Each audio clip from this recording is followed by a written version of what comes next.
দিনাজপুরের ফুলবাড়ীতে পুলিশ ও র্যাবের পৃথক দুটি অভিযানে অবৈধ জালনোট ও কোটি টাকা মূল্যের জালনোট তৈরির মেশিন উদ্ধার করেছে আইনশৃঙ্খলা বাহিনী। অভিযানে ২ জনকে আটক করা হয়েছে।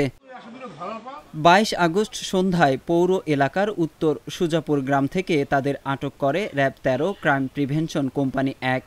অপরদিকে একই ঘটনায় রাতভর অভিযান চালিয়ে উপজেলার বেতদিঘি ইউনিয়নের মাদিলাহাট এলাকা থেকে পুলিশ জালনোট তৈরির মেশিনটি উদ্ধার করেছে। ফুলবাড়ী থানার ভারপ্রাপ্ত কর্মকর্তা ওসি মোস্তাফিজার রহমান এই তথ্য নিশ্চিত করেছেন। গত ২২ আগস্ট র্যাব দুইজন আসামিকে গ্রেপ্তার করে, জাল টাকা সহ গ্রেপ্তার করে আমাদের ফুলবাড়ী থানায় সোপর্দ করে। এই সংক্রান্তে থানায় একটি মামলা রুজু হয়। মামলা রুজু হওয়ার পরে মামলার তদন্তকারী অফিসার এবং আমি অফিসার ইনচার্জ আমরা এই আসামিদেরকে ব্যাপক জিজ্ঞাসাবাদ করার পরে তাদের কাছে বেশ কিছু চাঞ্চল্যকর তথ্য পাওয়া যায়।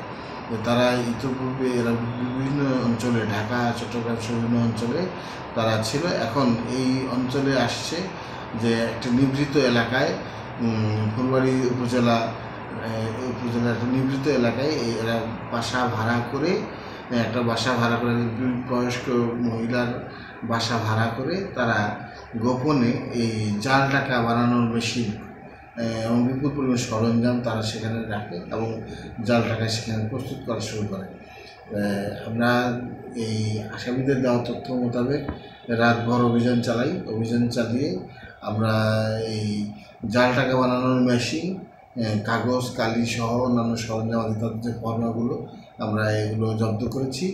থানা সূত্রে জানা যায় র্যাব ১৩ ক্রাইম প্রিভেনশন কোম্পানি ১ গোপন সংবাদের ভিত্তিতে ফুলবাড়ী পৌর এলাকায় অভিযান চালিয়ে নিপন রায় ও হাবিবুর রহমানকে আটক করে। এ সময় তাদের কাছ থেকে ৩৭৫টি ২০০ টাকা মূল্যমানের জালনোট উদ্ধার করা হয়।